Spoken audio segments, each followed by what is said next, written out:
Sample problem 18.2. Let's apply Le Chatelier's principle, which states that when a change or a stress is applied to a system that is at equilibrium, then the system will shift the equilibrium in order to try to undo that stress. Let's do A. If we add chlorine, if we increase the concentration of chlorine, which is a product, how can the system undo that? It can use it up to form more of the reactant.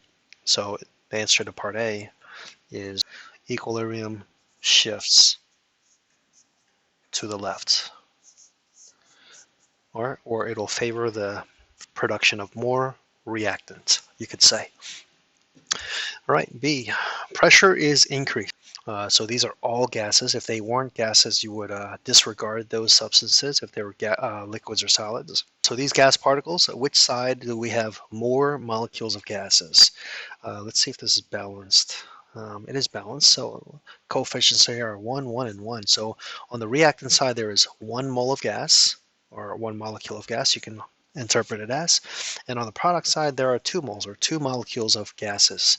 So we have more molecules on the product side. That's going to be, so if we increase the pressure, we want to relieve those collisions between the gas particles by shifting the equilibrium to the left. All right, so there's our answer to part B. The equilibrium will shift left, to the left. Let's move on to part C. Heat is removed.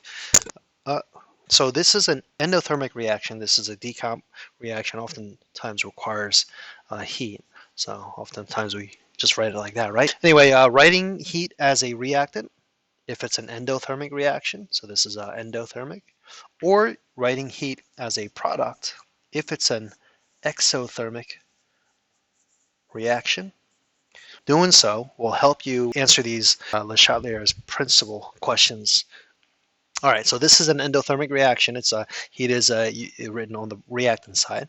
So if we remove heat, okay, so if we remove the heat, the system will try to replace that heat. Well, it can do that by shifting the equilibrium to produce more of the heat. Since heat is before the arrow, or on the left side of the arrow, the reaction will shift to the left to try to produce more of the heat that was removed.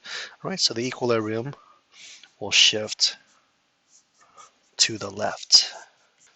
Part D, phosphorus trichloride is removed. All right, so we're decreasing the concentration of PCl3. So if we remove that, all right, if we're removing PCl3, the system will try to make more of it. Well, it's a product, so because it's a product, it's going to shift to the right to make more of it to relieve that stress or relieve that change.